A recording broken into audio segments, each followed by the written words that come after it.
हम सब लोग भागवत जी के दशम स्कंद की कथा का श्रवण कर रहे हैं। पूरा कार्तिक का महीना जैसे कि आज से शुरू हो गया है। आज कार्तिक मास की ये प्रतिपदा तिथि भी है कृष्ण पक्ष की, और साथ के साथ आज आश्विन पूर्णिमा भी है। तो प्रतिपदा थोड़ी ही देर में लग जाएगी। तो इस तरह से हम लोग 1 महीने तक यही कथा श्रवण करेंगे। भागवत जी के दशम स्कंद में हम पहले से चला रहे थे इस कथा को, क्योंकि कुछ कथा पहले से ही चल रही थी, रिपीट हो रहा था सेशन। तो आज हम अष्टम अध्याय की कथा श्रवण कर रहे हैं, जहां पर भगवान के नामकरण संस्कार और आगे की जो रिंगन लीला, घुटमन घुटमन चलना और माखन चोरी इत्यादि लीलाओं का वर्णन है। तो ये सारी जो लीलाएं हैं, ये बाल लीलाएं ठाकुर जी की शुद्ध माधुर्यमयी लीला है। यहाँ पर अभी किसी भी असुर का प्रवेश नहीं होगा।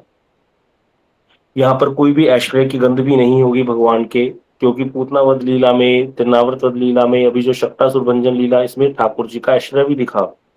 लेकिन इन लीलाओं में जो भी हम श्रवण करेंगे, इसमें कोई भी ऐश्वर्य की गंध नहीं है। यहाँ पर एकमात्र भगवान की प्रेमाधीनता, उनका भक्त वात्सल्य गुणों का प्रकाश होगा कि कितने भक्त वत्सल हैं प्रभु, अनंत कोटि ब्रह्मांड नायक होकर के भी, और सर्वेश्वर ईश्वर होते हुए भी भगवान कैसे भक्तों के वशीभूत होकर के किस प्रकार की लीलाएं करते हैं।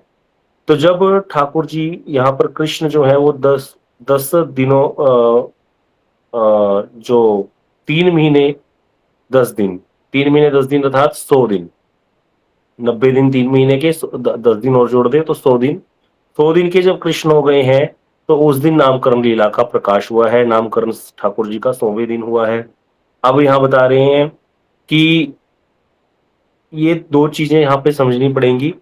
वसुदेव जी के मन में क्या चल रहा है कि मेरा पुत्र, जिसको मैं छोड़ करके आया था नंदग्रह में, वो नंदग्रह में पल रहा है, मेरा पुत्र है वो।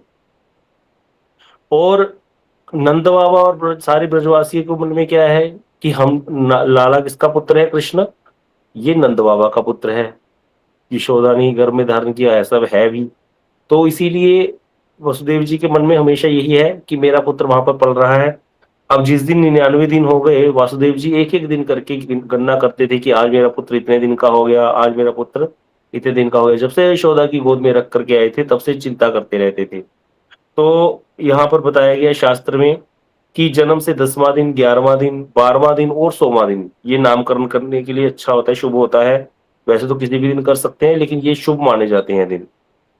तो इसीलिए इन सब बातों को सोच करके वसुदेव जी महाराज गर्गाचार्य जी के पास गए हैं। गर्गाचार्य जी कौन है? वसुदेव जी के कुल पुरोहित हैं।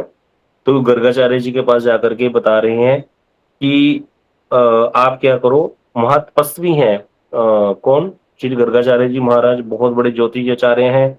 तो एकांत में उनको जाकर मिले हैं, और जिस प्रकार उन्होंने नंद की कन्या के साथ अपने पुत्र का विनिमय किया था, चेंज किया था, लड़की को लेकर के आ गए थे, कन्या को, और अपने पुत्र को रख करके आ गए थे, वह सारा वृतांत उन्होंने जाकर गर्गाचार्य जी को सुनाया। और गर्गाचार्य जी भी इन सब बातों को गुप्त रखकर सुनकर हंसते हुए कहने लगे, अरे मैं तो इनके अतिरिक्त और भी बहुत कुछ जानता हूँ, और भी बहुत कुछ जानता हूँ। अर्थात मुझे पता है कि यशोदा के यहाँ भी एक पुत्र का जन्म हुआ था, जो नंदनंदन कृष्ण है, उसी में ही वसुदेव कृष्ण समा गए थे। लेकिन कोई बात नहीं, जैसा भी हो, अब मुझे क्या करना है वह आज्ञा दीजिए। तो गर्गाचार्य जी की बात सुनकर वसुदेव जी ने कहा, आप क्या करो, कृपा पूर्वक नंद के ब्रज में जाकर के अपने पुत्र का नामकरण जो है, अपने यजमान के पुत्र का नामकरण संस्कार कर दो। मेरा जो पुत्र है, हाँ, मैं आपका जो यजमान हूँ, आप मेरे पुत्र का नामकरण संस्कार कर दो। गोकुल में उसका उपनयन विवाह इत्यादि ना हो, उसकी व्यवस्था बाद में करेंगे। गर्गाचार्य जी ने कहा, ठीक है भाई, अपने जो पक्ष है उसकी रक्षा करनी ही चाहिए। अब यहाँ पर गर्गाचार्य जी वसुदेव जी की बात सुन करके अगले दिन नंदालय में पहुंच गए हैं। तो गर्गाचार्य जी पहुंच गए हैं गोकुल में। अब यहाँ पर गर्गाचार्य जी मनी मन चिंता करते जा रहे हैं। यहाँ पर ये सारे भावों को हमें समझना पड़ेगा। बहुत सुंदर तरीके से श्री विष्णु चक्रवर्तीपाद जी, श्री गुरुदेव इस टीका को लिख रहे हैं कि गर्गाचार्य जी नामकरण करने जा रहे हैं भगवान का यहाँ पर। और यहाँ गर्गाचार्य जी के मन में सोचते हैं जाते हुए कि अनंत कोटि ब्रह्मांडों में प्रत्येक वस्तु, प्रत्येक जीव के नाम रूप जिसके द्वारा प्रकाशित होता है, उन ब्रह्मांडपति भगवान का नामकरण के लिए मैं जा रहा हूँ नंदालय में। और इसीलिए यहाँ पर गर्गाचार्य जी भगवान के कितने नाम है? अनंत कोटि नाम है। अब गर्गाचार्य जी चिंता करें तो इसीलिए कहते हैं यहाँ पर गर्गाचार्य जी क्या करेंगे? भुवन मंगल कृष्ण नाम को प्रकाशित करेंगे। इसीलिए गर्गाचार्य जी बड़े महान तपस्वी हैं और बड़े ही सौभाग्यशाली हैं, इसमें कोई आश्चर्य नहीं है। इन्हीं गर्गाचार्य जी ने गर्ग संहिता नाम ग्रंथ की रचना भी की है। तो यहाँ बता रहे हैं कि नंद बाबा जो है उस समय क्या कर रहे थे? संध्याकालीन संध्या वंदन का समय था। प्रातः काल में संध्या वंदन 3 बार संध्या होती है, प्रातः की संध्या, बीच की संध्या, दोपहर की और रात्रि की संध्या। तो प्रातःकालीन संध्या वंदन आदि कार्यों में लिप्त थे। उसी समय गर्गाचार्य जी का आगमन हुआ है। अब यहाँ बता रहे हैं कि ये नंद बाबा जो है वो एक एकांत स्थान पर बैठे हैं, निर्जन स्थान पर। और तभी से नंद बाबा जब बचपन छोटे होते थे तभी से एक जगह एकांत में बैठ करके उनके पास एक लक्ष्मी नारायण जी थे। तो वो लक्ष्मी नारायण की जो शालिग्राम शिला थी उनके पास, उस शिला को वो क्या करते थे? अष्टाक्षर मंत्र के द्वारा पाठ किया करते थे, उसको अभिष्ट अपना जो है सेवा किया करते थे उनकी। अब जहां पर जब आए हैं तो गर्गाचार्य जी वहां पर पहुंचे हैं। तो जो बछड़े हैं गोष्ठ में बैठे हैं, क्योंकि बछड़े हैं अपरिचित व्यक्ति को देख करके कान खड़े कर लेते हैं। तो नंद बाबा को पता चल गया कोई अपरिचित व्यक्ति आ रहा है। अब यहाँ पर उन्होंने देखा सामने से गर्गाचार्य जी आ रहे हैं। उनको तो ऐसे लगा कि मैंने तो मानो हाथ में स्वर्ग ही प्राप्त कर लिया। बड़े ही परमानंद में विभोर हो गए हैं। अब सोचते हैं बड़ा ही कल्याण होगा। अब गर्गाचार्य जी को देखते ही नंद महाराज क्या सोचने लगे कि मैं अपने वंश सहित कृतार्थ हो गया हूं। यदि मेरे बालक कृष्ण, जो बालक है मेरा लाला, अभी तो नाम नहीं रखा, अगर ये मेरे बालक के सर पर अपनी चरण धूलि प्रदान कर दे, उसको आशीर्वाद दे दे, तो मेरे बालक का कोई अमंगल नहीं हो सकता। क्योंकि पहले ही हम ये सुन चुके हैं कि गर्गाचार्य जो नंद बाबा है वो सारा दिन जो अनिष्ट होते रहते हैं उनके कारण व्याकुल रहते थे। पूतना भी आ चुकी है, शक्टासुर भी आ चुका है। अगर हम लीला के क्रम के हिसाब से चलें तो 81वें दिन की शक्टासुर भंजन लीला है, 6 दिन की कृष्ण की पूतनावत लीला है, तो 100वें दिन की नामकरण लीला है। तो 2 असुर अब कर्म के हिसाब से आ चुके हैं, लीला के कर्म के हिसाब से। वैसे तो हमने तिनावत वध भी सुन लिया, क्योंकि सुखदेव गोस्वामी ने परम आवेश के साथ उसका भी वर्णन कर दिया है। तो श्रीमद भागवत के अनुसार तो 3 असुरों का वध हो गया। लेकिन अगर क्रम के हिसाब से चले तो क्रम के अनुसार 6 दिन की पूतना का वध हो चुका है, 81वें दिन शक्टासुर भंजन लीला हो चुकी है, और 100वें दिन अभी नामकरण संस्कार हो रहा है। तो यहाँ पर बड़ा जो है आदर सत्कार किया है गर्गाचार्य जी का। उनको अर्घ्य दिया, आचमन दिया, मधुपर्क आदि दे करके उनकी पूजा करी। फिर यहाँ पर सोचते हैं गर्गाचार्य जो नंद महाराज हैं, जो कहने लगे, मन में विचारने लगे कि जिस शिला की मैं पूजा करता हूँ वही साक्षात प्रत्यक्ष होकर के वेदज्ञ ब्राह्मण मूर्ति मेरे मूर्ति के रूप में मेरे घर में पधारे हैं प्रभु। और इसीलिए जब उनको बहुत अच्छे से संतुष्ट कर दिया सेवा इत्यादि से, और फिर कहने लगे पूर्णस्य करवाम किम, आप तो पूर्ण हैं। गर्गाचार्य जी को कहने लगे नंद महाराज आप वेदज्ञ हैं, मैं आपके कौन से आदेश का पालन करूं? ये होता है संतों के सामने अपनी बात रखने का तरीका। ये नहीं कि सीधा ही पूछ ले कैसे आए हो, क्यों आए हो यहाँ पर। तो इस तरह से कह रहे आप तो पूर्ण काम है, मैं आपकी किस प्रकार से सेवा करूं, मेरे लिए क्या आदेश है? तो जब ऐसे कहा तो यहाँ बड़ा सुंदर एक श्लोक बोला है नंद बाबा ने। महद विचलनम नृणाम गृहिणाम दीन चेतसाम निश्रेषाय भगुन अन्यथा कल्पते क्वचित। कि हे गर्गाचार्य जी, महद विचलनम, आप जैसे महत पुरुषों का गृहस्थों के घर में जाना कोई और कारण नहीं है, उनके ऊपर कृपा करना है। अब कोई सोचे कि भैया भीख मांगते फिरते हैं संत, तो बोले नहीं, संतों का जो गृहस्थों के घर में जाना, दीनहीन गृहस्थों के जाना, क्योंकि जो गृहस्थी लोग हैं वो तो सारा दिन क्या करते हैं? अपने पुत्र परिवार घर देह आदि में आसक्त रहते हैं। उनका जो अभाव है कभी भी दूर नहीं होता। तो इसीलिए सदा सर्वदा वो उत्पीड़ित रहते हैं। ऐसे जो महत् पुरुष है उनके घर में जाकर के उनके घर को पवित्र करते हैं और उनका मंगल दूर करते हैं। आप जितने भी यहाँ पर भी कथा श्रवण कर रहे हैं, किसी ना किसी तरीके से आप में से बहुत कम लोग होंगे जो अपने आप से जाकर के महाराज जी को मिले हैं, पूज्यपाद श्रीधर महाराज जी को, या जिनको भी जिन संत का भी आपने आश्रय ले रखा है, कोई ऐसा बहुत ही कम होंगे जो आप जाकर के मिले, हमारे पास चल करके आए, हम पर कृपा करी। इसीलिए कहते हैं महद विचलनम नृणाम गृहिणाम, मनुष्यों के घर में महत् पुरुषों का आना, दीन चेत साम, जो दीन है निश्रेषाय भगवान अन्य, उनके ऊपर कृपा करना है, इसके बिना और कोई कारण नहीं है। उन्होंने कृपा करी है हम पर आकर के, संत इसी प्रकार से कृपा करते हैं। तो इस तरह से जो है गर्गाचार्य जी को कहने लगे नंद महाराज कि आप क्या करो, मैं वंश से कृतार्थ हो गया हूं, मैं क्या प्रार्थना करूं, आप सब कुछ जानते हैं, आप कृपा पूर्वक मेरे दोनों बालकों का नामकरण संस्कार कर दें और आशीर्वाद प्रदान करें। और आप सर्व वर्णों के गुरु हैं, अतएव आपके लिए कुछ भी असंगत नहीं है। अब जब यहाँ पर ऐसी बात कह दी नंद महाराज ने गर्गाचार्य जी को, तो गर्गाचार्य जी जो है अब यहाँ पर वो बिल्कुल चुप हो गए हैं, सोचने लगे। क्यों? क्योंकि गर्गाचार्य जी जानते हैं कि जो ब्रजवासी हैं, वो कृष्ण को भगवान नहीं जानते, वो उसको सामान्य बालक के रूप में ही जानते हैं, इसीलिए उसका लालन पालन इत्यादि करते हैं। अब जब गर्गाचार्य जी के आने पर नंद महाराज जी के मन में इस प्रकार की अभिलाषा आ गई, क्या आ गई अभिलाषा, उनको लगा कि देखो गर्गाचार्य जी आगे सारे अमंगल दूर हो जाएंगे। क्यों दूर हो जाएंगे? क्योंकि ये तो बहुत बड़े संत हैं और बहुत बड़े ज्योतिषाचार्य भी हैं। अगर ये मेरे पुत्र का नामकरण संस्कार करेंगे, तो ये मेरे पुत्र का कुछ भविष्य की भावी की बातें भी बताएंगे।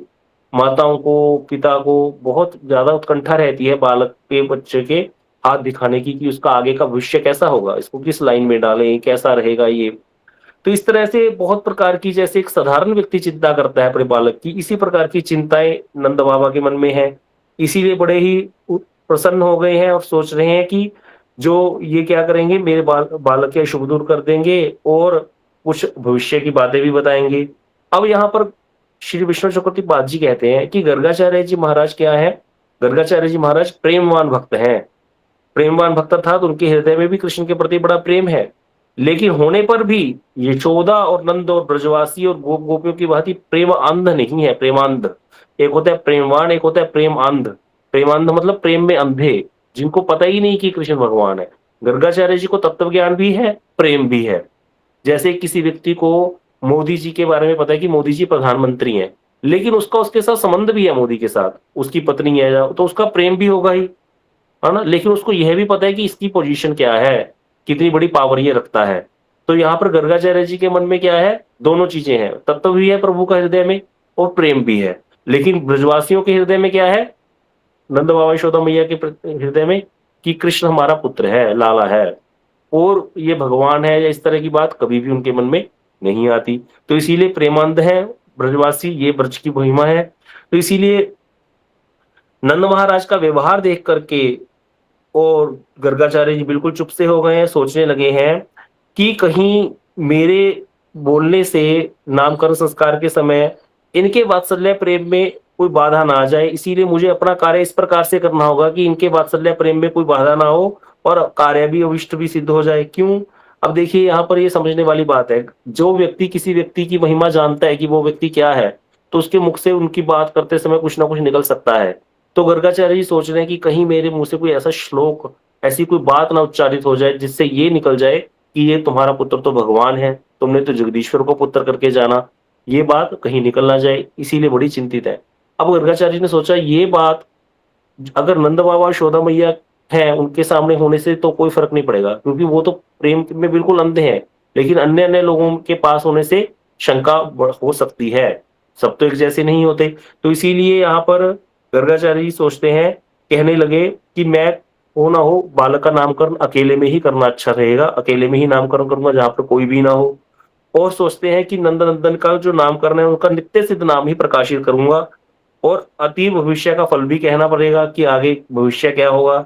इसीलिए अस्पष्ट भाषा में या अर्थयुक्त दो प्रकार के अर्थों में, जैसे किसी को दो प्रकार के अर्थ समझते हो, एक ही बात के दो अर्थ निकलते हो, इस प्रकार के अर्थ के द्वारा जो है मैं कुछ कुछ बातें कह दूंगा, और नंद यशोदा तो अपने प्रेम के अनुरूप वैसे ही समझेंगे और जो बाकी लोग हैं वो दूसरी तरह से समझ जाएंगे। इस तरह से यहाँ पर सोचते हैं कि अगर मैं नंद बाबा और यशोदा मैया के पास कुछ ऐश्वर्य की बात कहूंगा भी, कृष्ण के ऐश्वर्य के बारे में, तो अपना संबंध भूले बिना वो प्रेम के अनुरूप ही भाव को ग्रहण करेंगे और इनके भाव में कोई अंतर नहीं आएगा। इसीलिए उन्होंने कहा कि मैं, आपने जो मेरे ऊपर अपने पुत्र का नामकरण संस्कार का भार डाल दिया है ये युक्ति युक्त नहीं है, क्योंकि जो गर्गाचार्य जी हैं ये तो यदुवंशियों के पुरोहित हैं। गर्गाचार्य जी ने कहा मैं तो यदुवंशियों का पुरोहित हूं, और तुम हो गोप, और तुम्हारे पुरोहित कौन है, शांडिल्य ऋषि। तो उचित तो यही है कि शांडिल्य ऋषि ही तुम्हारे पुत्र का नामकरण संस्कार करें। अगर मैं तुम्हारे पुत्र का नामकरण संस्कार करता हूं तो जो कंस आदि जितने भी दुष्ट व्यक्ति हैं वो सोचेंगे कि संभवतः देवकी का पुत्र ही क्या है, नंदालय में पहुंच गया है और छिप करके वहीं रह रहा है। इस तरह से कहते कंस जैसे असाधु व्यक्ति के लिए कुछ भी आश्चर्य की बात नहीं कि वो क्या कर सकता है, और वासुदेव जी के साथ आपका सख्या भाव भी है। किस तरह से कंस इस बात को जानता है, अगर मैं नामकरण संस्कार करता हूं तो कुछ भी हो सकता है। इसीलिए कहते, जब वो कन्या दुर्गा रूप धारण करके आकाश में चली गई थी, तो उसने साफ साफ बोल दिया था कि रे मूढ़ कंस, तुझे मारने वाले का तो जन्म हो गया है, वो तो गोकुल में जन्म ले चुका है। अब इसीलिए यहाँ पर कंस जो है अपनी प्राणों की रक्षा के लिए दिन रात चिंतित रहता है। अब ये बात कह के गर्गाचार्य जी ने कहा कि इसीलिए मैं क्या, नंद बाबा महाराज बहुत डर गए इस सारी बातों को सुनकर। तो गर्गाचार्य जी ने कहा कि सबसे अच्छा यही होगा कि अगर मैं तुम्हारे पुत्र का नामकरण संस्कार अकेले में करूं, तो फिर क्या होगा कि किसी को पता भी नहीं चलेगा, और तुम्हारे पुत्र का नामकरण संस्कार भी हो जाएगा और सारे कार्य सिद्ध हो जाएंगे। लेकिन ये बात गर्गाचार्य जी को नंद बाबा से करने में बड़ा संकोच है। क्यों? क्योंकि हिंदुओं के 16 संस्कार होते हैं जन्म से लेकर के मृत्यु तक। सनातनी, जितने भी सनातनी लोग हैं, अब हम तो करते नहीं आजकल। जन्म भी एक संस्कार है, जनेऊ संस्कार, कर्ण भेद संस्कार, चूड़ाकरण संस्कार, बहुत सारे संस्कार होते हैं। विवाह भी एक संस्कार है, मृत्यु भी एक संस्कार है, इसीलिए बोलते हैं संस्कार पर जाए।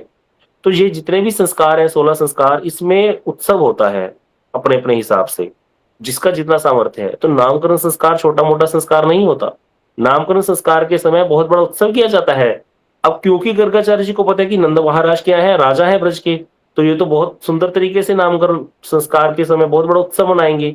तो एक व्यक्ति जो समर्थवान हो, राजा हो, उसको यह बोलना कि भाई तुम उत्सव ना मनाओ, कुछ भी मत करो, चुपचाप अपना नामकरण करवा लो दो लोगों के बीच में बैठ के, तो ये बात करनी उनके लिए थोड़ी मुश्किल थी। इसीलिए वो कह रहे हैं कि समझा दिया, पहले पूरी भूमिका रख दी कि इस प्रकार से चुपचाप नामकरण कराएंगे तो अच्छा रहेगा, नहीं तो शोर मच जाएगा।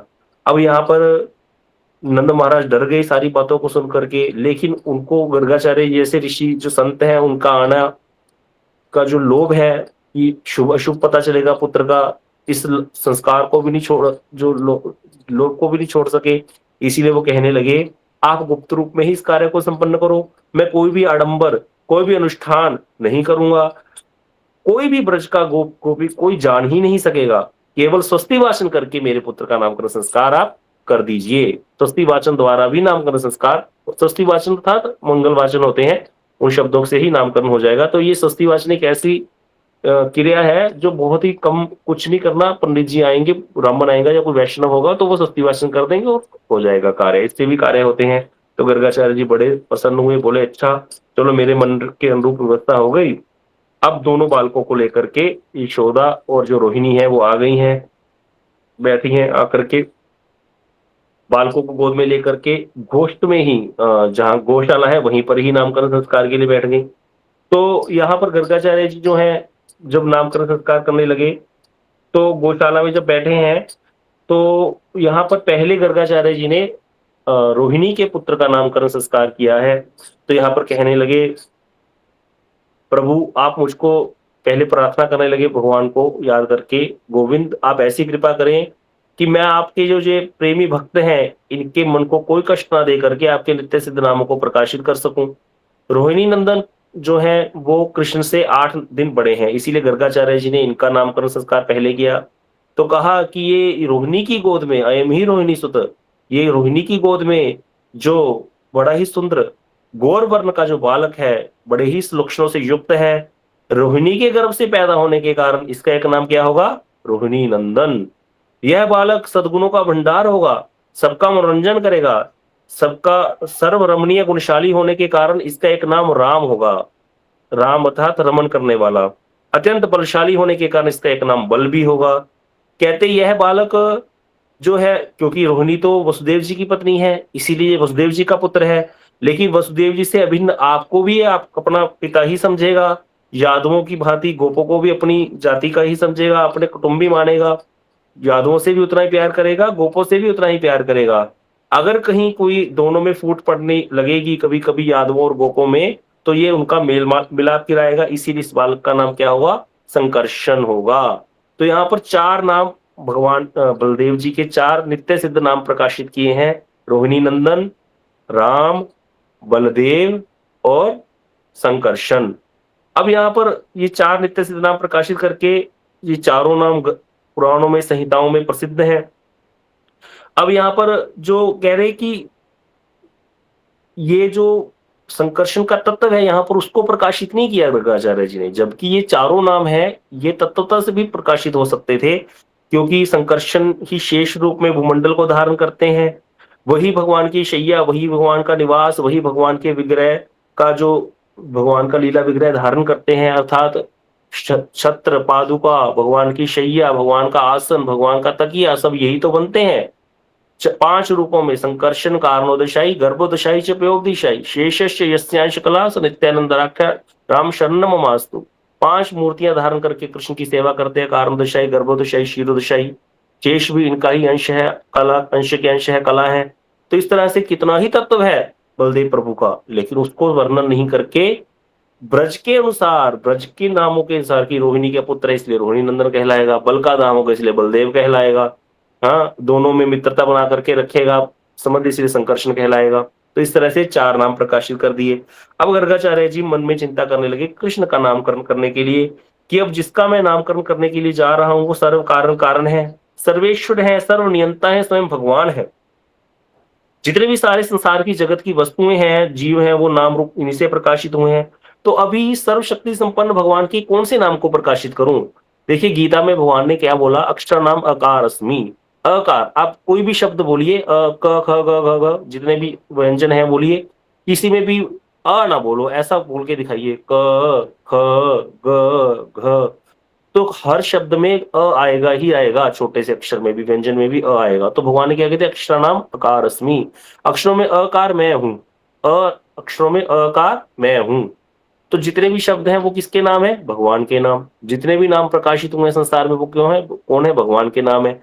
तो कहते जिनके बिना कुछ है ही नहीं उनका कौन सा नाम प्रकाशित करूं। इसीलिए कहते यहाँ पर सोचने लगे हैं कि सारे अनंत कोटि नामों में भगवान के कृष्ण नाम जो है वो मुख्य है। नामना मुख्यतम नाम कृष्णाख्यम में परंतप, पद्म पुराण का श्लोक है। भगवान ने कहा है अनंत नामों में कृष्ण नाम ही मेरा मुख्यतम नाम है, इसीलिए हम नाम जप करते हुए कृष्ण नाम का उच्चारण करते हैं। तो इसीलिए विष्णु पुराण में भी देखा जाता है, तत्र च सर्वेशामेव नामना कारणान्य भवन, श्री भगवान के अनंत नामों में मूल कृष्ण नाम ही भगवान के अनंत नामों में निहित है। तो इसीलिए बता रहे हैं कृष्ण नाम की महिमा स्कंद पुराण में वर्णन है, मधुर मधुर में तत् मंगलम मंगलानाम। मधुर से भी मधुर है, मंगलों का भी मंगल करने वाला है। सकल निगम वल्ली सत्फलम चित स्वरूपम, सारे वेद रूपी जो कल्प लता है उसका चिन्मय फल है। चारों वेदों का फल क्या है, कृष्ण नाम है। सुकृत भी परिगीतम श्रद्धा हेल्यावा, अगर कोई व्यक्ति श्रद्धा पूर्वक या अवहेलना पूर्वक अपमानजनक शब्दों में भी भगवान का नाम उच्चारण कर दे तो वो कृतार्थ हो जाता है। इसीलिए कहते वो तरने तारने वाला बन जाता है। इतनी कृष्ण नाम की महिमा बताई गई है। भृगुवरम नर मात्रम तारेत कृष्ण नाम, एक कृष्ण नाम में इतनी शक्ति है कि व्यक्ति पूरा जीवन उतने पाप नहीं कर सकता, लेकिन एक कृष्ण नाम सारे पापों का नाश कर सकता है। कृष्ण नाम की कोई तुलना नहीं है। तो इसीलिए कहते सर्व जो मुख्यतम नामों में कृष्ण नाम को प्रकाशित करना ही उचित है। इसीलिए बड़ा सुंदर श्लोक बोला है, आसन वर्णास्त्रो ही अत्र गृहीतो युगम तनुम शुक्ल रक्त तथा पीत इदानीम कृष्णताम गतः, कि तुम्हारा पुत्र तो युग युग में अवतार ग्रहण करता है। ये सत्य युग में शुक्ल वर्ण का, त्रेता में रक्त वर्ण का, द्वापर में और कलयुग में पीत वर्ण का, और द्वापर में ये श्याम वर्ण का होके आया है, इसलिए इसका नाम क्या होगा, कृष्ण होगा। इदानीम कृष्ण ताम गतम, इस समय द्वापर में ये कृष्ण वर्ण का होकर के आया है, इसलिए इसका नाम कृष्ण होगा। तो भगवान का कृष्ण नाम प्रकाशित कर दिया। यहाँ पर जो कलयुग में पीत वर्ण का वर्णन है, तो पीत वर्ण अर्थात चैतन्य महाप्रभु जी का भी यहाँ पर इंगित आया है, कलयुग में पीत वर्ण धारण करेगा, क्योंकि पीत वर्ण कल की अवतार पीत वर्ण नहीं है। यहाँ पर जो बताया शुक्ल रक्त तथा पीत, पीत जो है कलयुग के लिए बताया, तो कलयुग में पीत वर्ण अर्थात चैतन्य महाप्रभु जी के बारे में इंगित है। तो जब ऐसे बोला तो यहाँ पर नामकरण संस्कार कर दिया। आगे एक श्लोक और साथ में लगा दिया, क्योंकि यहाँ पर थोड़ा ऐश्वर्य प्रकाशित हो गया कि तुम्हारा पुत्र तो अवतार ग्रहण करता है और तुम्हारा पुत्र जो है पहले भी आया था। इसीलिए यहाँ पर एक साथ में एक श्लोक और साथ के साथ बोल दिया गर्गाचार्य जी ने, नारायण समगुणई, जहां पर ये बता दिया कि तुम्हारा जो पुत्र है ये नारायण के समान इसके अंदर गुण दिखाई देंगे। कभी कभी क्या होगा, ऐसे देखेगा जैसे कि नारायण के जैसे गुण ही इसके अंदर हैं। तो यह जो बात है ये गांठ बांध ली है ब्रजवासियों ने और गर्गा जो नंद बाबा इत्यादि यशोदा मैया ने, कि गर्गाचार्य जी ने ये श्लोक बोल दिया अंत में कि तुम्हारे पुत्र के अंदर नारायण के समान भी गुण देखे जाएंगे, बड़ा ही प्रभावशाली होगा तुम्हारे पुत्र का, जन्मांतरीय योग प्रभाव है, ऐसा जो है नंदो बाबा को गर्गाचार्य जी ने बोल दिया। अब यहाँ पर बता रहे हैं कि फिर क्या हुआ। जब बता दिया गर्गाचार्य जी ने, नामकरण कर दिया, तो नंद महाराज जो है बड़े ही प्रसन्न हो गए। बता रहे हैं गर्गाचार्य जी ने कहा कि आपके प्रभाव, पुत्र के महाप्रभाव के बारे में क्या कहूं, आपके पुत्र को कोई भी पराजित नहीं कर पाएगा, ये अशेष सौभाग्यशाली है। क्यों क्यों बोला ऐसे? क्योंकि भगवान को ना कोई श्राप दे सकता है, ना कोई वरदान दे सकता है। हम जो किसी के चरण स्पर्श करते हैं तो व्यक्ति हमें सामने वाला आशीर्वाद प्रदान करता है, तो भगवान को कोई आशीर्वाद नहीं दे सकता। भगवान सब आशीर्वाद और सब वरदानों और सब प्रकार के श्रापों से परे हैं। अगर कोई कहे कि नहीं, गंधारी ने तो भगवान को श्राप दे दिया था, तो ये भगवान ने अपनी इच्छा से की, इच्छा से और योग माया की प्रेरणा से ऐसा हुआ, लीला को संपादित करने के लिए। नहीं तो भगवान सब प्रकार के श्राप और वरदान से परे हैं, उनको कोई श्राप नहीं दे सकता, कोई वरदान नहीं दे सकता। इसीलिए कह रहे हैं अशेष सौभाग्यशाली है तुम्हारा पुत्र, जो इससे प्रीति करेगा उसको कोई भी हरा नहीं पाएगा। और जैसे कहते हैं भगवान के शरणाश्रित जो लोग होते हैं उनको कोई असुर राक्षस आदि पराजित नहीं कर सकते, वैसे ही तुम्हारे पुत्र का जो आश्रय ग्रहण करेगा उसकी सर्वत्र विजय होगी।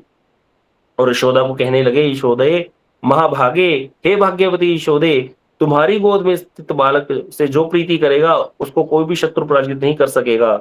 तो यहाँ पर यशोदा जी को भी महाभागा कह करके जो है गर्गाचार्य जी ने संबोधन किया है।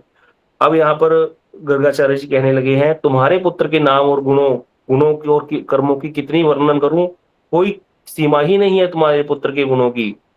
तस्माद आत्मजोयम वही नारायण समोगुणी, यहाँ पर ये श्लोक बोल दिया है। अशेष सद्गुण, यश और प्रभाव में नारायण के तुल्य है तुम्हारा पुत्र।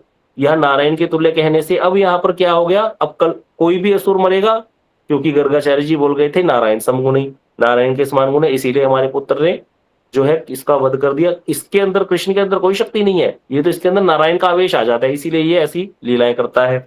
अब वैवर्त पुराण में वर्णन है कि जब नामकरण संस्कार हो गया तो नंद महाराज जी ने कहा कि अब अन्नप्राशन का दिन भी स्थिर कर दो। तो अन्नप्राशन के दिन के लिए नंद महाराज ने जब बोला है तो गर्गाचार्य जी ने कहा, वरुण वैवर्त पुराण में आता है वर्णन कि अगला जो माघ का महीना आएगा, क्योंकि ये कृष्ण का नामकरण संस्कार कब हुआ है, 100वें दिन, 100वां दिन अर्थात भगवान का जन्म हुआ था अगस्त के महीने में, अगस्त के महीने में ही होती है ये भादो, तो उसमें 3 महीने और जोड़ दो। अगर अगस्त या जुलाई का एंड हो या अगस्त हो तो सितंबर, अक्टूबर, नवंबर, और उसके अंदर 10 दिन और जोड़ दो तो दिसंबर हो गया लगभग। आगे दिसंबर के बाद आता है जनवरी, इसमें माघ का महीना होता है। तो इसीलिए कहते हैं कि अगले मास माघ के महीने की शुक्ल पक्ष की चतुर्दशी तिथि को तुम अपने पुत्र का अन्नप्राशन संस्कार करना, और उसी दिन ऑफिशियली नामकरण संस्कार भी करना। अभी तो अनऑफिशियली हुआ है ना, किसी को पता नहीं चला। तुम बड़ा अनुष्ठान करना, सबको बुलाना, नामकरण तो हमने कर ही दिया है, ब्राह्मण को वही नाम बता करके सबके सामने प्रकाशित कर देना। तो इस प्रकार से ब्रह्मवैवर्त पुराण में ये वर्णन है। ये कथाएं हमें कभी सुनने को ना मिलती अगर गुरुदेव इस ग्रंथ में इस तरह से प्रकाशित नहीं करते। तो हम ऋणी हैं हमारे गुरुवर्ग के, ऐसे ऐसी कथाएं हमें सुनने को मिल रही है, इतने रहस्य। तो गर्गाचार्य जी ने बोला कि माघ के महीने में तुम जो है, अब ऑफिशियली नामकरण कब हुआ है, माघ के महीने में। अनऑफिशियली जो है कर गए गर्गाचार्य जी आकर के 100वें दिन आकर के कर गए हैं गोष्ठ में, गौशाला में। तो यहाँ पर कहते हैं कि उस दिन बृहस्पतिवार होगा, रेवती नक्षत्र होगा, सारा कुछ बताया। तुम्हारे पुत्र की चंद्र शुद्धि और तारा शुद्धि होगी। उसी लगन पति में वहां पर चंद्र जो है गत मीन लगन में होगा। उस समय उस शुभ योग में शुभ कर्म संपादन करना, और क्या करना, सबको बुलाना, बढ़िया दावत देना, और सबके सामने अपने पुत्र का नामकरण प्रकाश करना, और उसी दिन अन्नप्राशन भी करवा देना। तो इसी तरह से ही हुआ है। गर्गाचार्य जी के आदेश के अनुसार नंद महाराज जी ने ये नामकरण संस्कार और जो समारोह किया उसका, वो अन्नप्राशन का दिन उसी दिन करा। मुक्त हाथ से उन्होंने जो है दान इत्यादि दिया, ब्राह्मणों को, भाटों को, सबको, और संबंधी जनों को संतुष्ट करके भेजा है। तो इस तरह से बता रहे हैं गर्गाचार्य जी द्वारा भगवान का यहाँ पर नामकरण संस्कार हुआ है। आगे की कथा अब हम कल ठाकुर जी की घुटमन घुटमन चलने की लीला और ठाकुर जी की माखन चोरी लीला, ये सारी कथाएं श्रवण करेंगे। और उसके बाद ठाकुर जी की दाम बंधन लीला होगी जो इस महीने में हुई है। कार्तिक मास में ही दाम बंधन लीला मैया ने उखल से बांध दिया। तो बड़ी सुंदर सुंदर कथाएं हैं। गुरुदेव जैसे जैसे वर्णन कर रहे हैं वैसे ही हम इन कथाओं को श्रवण करेंगे। जिससे हमारा परम कल्याण साधित होगा और कुछ कृष्ण लीला में हमारा भी अवगाहन होगा। और प्रेमानंदे हरि हरि बोल। वांछा कल्पतरुभ्यश्च कृपा सिंधुभ्यश्च पतितानां पावनेभ्यो वैष्णवेभ्यो नमो नमः। ये ग्रंथ है हमारे मठ से प्रकाशित, जिसमें से ये कथाएं हम श्रवण कर रहे हैं। किसी को भी चाहिए होगा तो आप बोल सकते हैं, हम आपको भेज देंगे यहाँ से। ये पूरे 5 ग्रंथ इस तरह के प्रकाशित हैं जिसमें भागवत जी के दशम स्कंद के पहले ही 45 अध्याय आ जाते हैं। 40 अध्याय आ जाते हैं। 40 अध्यायों में पूरी कृष्ण की जो ब्रज लीला है उसका वर्णन है। गोपी गीत, भ्रमर गीत इत्यादि सारे गीत हैं। और सारी जो लीला, कृष्ण लीला की ब्रज की जो लीला है, अति प्रेम से, जितना भी आचार्यों की टीका के साथ, और इतना आसान है, जैसे पढ़ पढ़ के पढ़ोगे तो ऐसे लगेगा गुरुदेव ऐसे सामने बैठ करके कथा कर रहे हैं। तो किसी को भी चाहिए होगा तो ये टोटल सेट जो है शायद 1200-1300 रुपए का है या 1400 का होगा। हाँ, 5 किताबें तो 1400 का होगा। और बाकी जो कोरियर का होगा उसका खर्चा आ जाएगा। किसी को भी चाहिए होगा तो आप हमें मेल कर दीजिएगा, मैसेज कर दीजिएगा, हम आपको भेज देंगे। गौर प्रेमानंदे हरि।